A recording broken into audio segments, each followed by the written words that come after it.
Welcome back. We continue our debate on the state of the unions. My guests are Thembi-nkosi Mkalipi, Market Policy Director at the Department of Labour, Cosatu General Secretary Bheki and Ntcharlie-charlie, Fedusa General Secretary Dennis George, and Solidarity General Secretary Gideon du Plessis. We're in the middle of wage negotiations there. I want to quickly ask you about Eskom. So the Finance Minister has said there's no more money. Pravin Gordhan has said there should be more money. You've got to try and find money yourselves. I mean, how does that work? We know that there's no money there, so where's it going to come from? Who's going to end up paying those wages? No, look, I think in the first place, the way that the Eskom management started the negotiation was a total disaster. I mean, how can you come to the workers and before you even get to the negotiating table, say that you're going to give them a 0% salary increase? You can see VAT has increased to 15%. You can see the petrol have increased more than 4 times this year.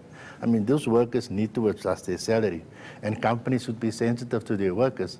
And I mean, we are very glad that they have made so far progress. Where they're going to get the money is a situation that the company needs to deal with, because we're sitting with a situation that at the top, you have a lot of senior management, that earn huge salaries and doesn't add much value. You can see from the corruption cases of the McKinsey report where they have to give money back to Eskom. So that company needs to be cleaned out. It needs to be put in the right direction. You're talking about big salaries. I mean, we've got, new figures being brought in to salvage the situation. They on big fat salaries. That's not a good message to the workers, is it? Not at all. Halfway through the negotiation process, Eskom created a new job at senior management level, or top management level, and the person earning that job and a newly created job was 8.6 million rands. That was just created. The job didn't exist. So in the end, we managed Solidarity, NUM and NUMSA to push them to a 7.5 for the first year, 7.7 for the other 2 years. But we understand they are having financial difficulties. We know and understand that there are also issues around that. But then they also need to weed out the corruption, because the reason why they cashed up as a result of corruption, but there are still corrupt people working for Eskom. So that's the first area where they need to go. They are threatening with retrenchments. We will obviously resist that, but the end result is the workers cannot pay the price, but so the public as well. So obviously we need to find a balance. Next week Friday is D-Day, and hopefully we can settle the matter. Okay, we've got a call from Amr in Durban. Amr, go ahead. Hi to the panel.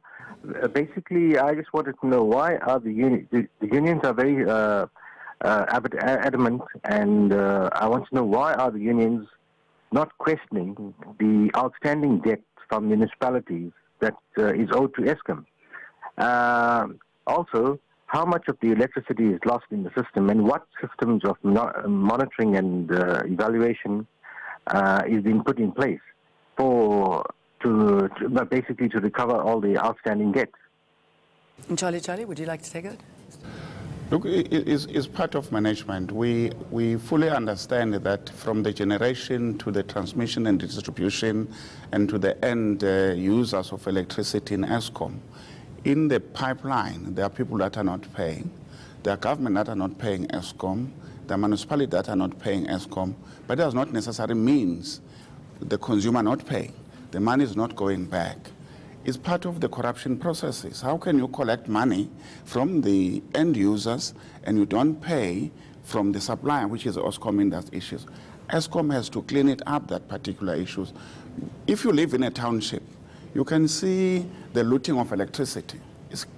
People do the illegal connection. It's known, it's obvious. What is Eskom doing in terms of retrieving and stopping those particular issues? Should we leave it on that question there? And I want to move into the area of the right to strike, and I'm just wondering where we are as far as that is concerned. Well, the right to strike is entrenched in our constitution. That's the first thing. That's the most important thing. The right to strike is entrenched in the Labour Relations Act. There are no changes that have been made on that area. It's becoming harder to strike, though, isn't it? Do you have less protection? Well, it's not at all. Not at all. If that was the case, in Eskom, they wouldn't have gone out on strike. There are no changes that are making it harder to strike. I'm sure the issue that you are referring to is the definition and the explanation of what a ballot is, and where the law now says that a ballot must be secret. And that's the only thing that's been included in the law. But there's no changes in terms of whether you still have got the right to strike. The right to strike is still there. It's in terms of our constitution. If we introduce a law that contradicts the constitution of the country, I'm sure these guys sitting here will be the first to go to court. Let's see what McDonald from Pretoria has to say about that. Excuse me, jumping in. McDonald, what's your question? Yes, my question is pertaining to the minister, to the guy from Department of Labor. Yeah, Lepi. What's the question? What's the question? Yeah. The question is from the adult basic education and training teachers. They've been on temporary for more than 20 years, and the Labor Relation Act has been amended, but we are still on temporary. So what is their response based on that? If I understand properly the question, you say that you are temporary teachers after the Labor Relations Act has been amended. Now, the Act is clear that if you work more than 3 months on a fixed-term contract, then you are deemed to be permanent.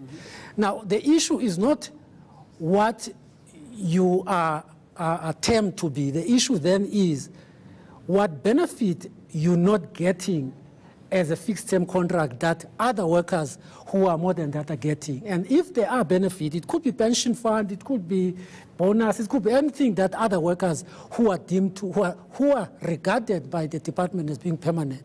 Now, the responsibility is for those workers to approach the CCMA and say, the law requires that we, after 3 months, we must be regarded as permanent.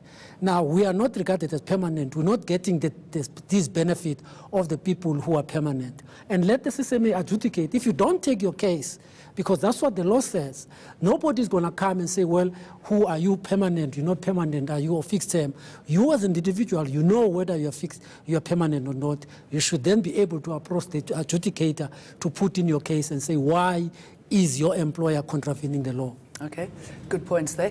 Let's go back to your right to strike and how important that is for the negotiating table end result. Look, the right to strike is a very important and a very potent weapon to be used to go along with collective bargaining. Because if you go to collective bargaining and you bargain and bargain and you reach a deadlock, you know, then the workers have to then make a decision in terms of them going to go and withdraw their labor.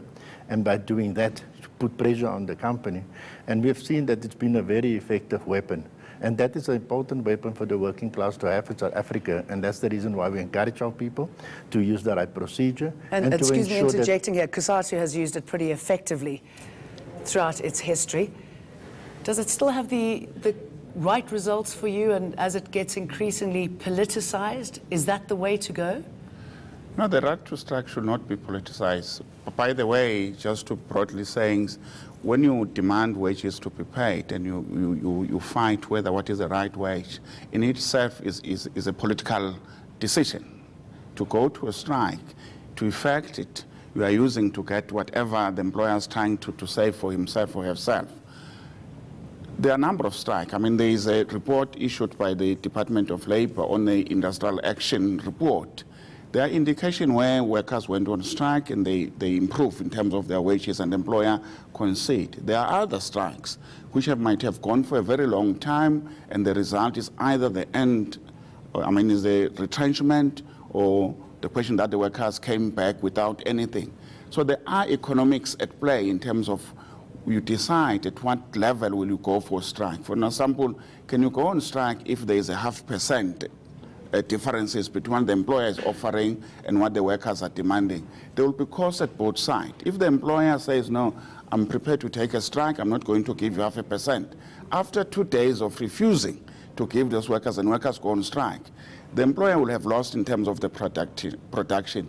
Equally, if the trade union go on strike for 0.5%, after 3 days, whether they can get that 0.5%, they will never be in a position to recover the wages lost for that particular issue. So it's economic of scale. Okay, talking about the economies of scale, I mean, how effective is it? What sort of damage does it do potentially to business? And how should violence in strikes be dealt with? I think that's the issue. You know, first of all, a strike must be an act of last resort. If I want to just like give one example of a strike that went wrong. AMCU is also doing good work, but in 2014 they went on a 5-month strike. To the 2 years after that, 7,000 people were retrenched, a new shaft was not sunk, 6,000 jobs would have been created, 13,000 jobs gone.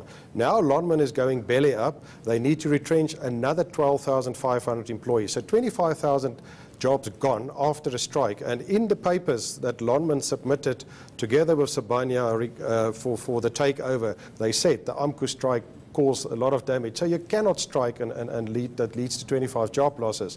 So that's the only area. But otherwise, I agree with the two colleagues, use it when it's a bread and butter issue. Mr. du Plessis, Mr. George, Mr. Mkalipi, and Mr.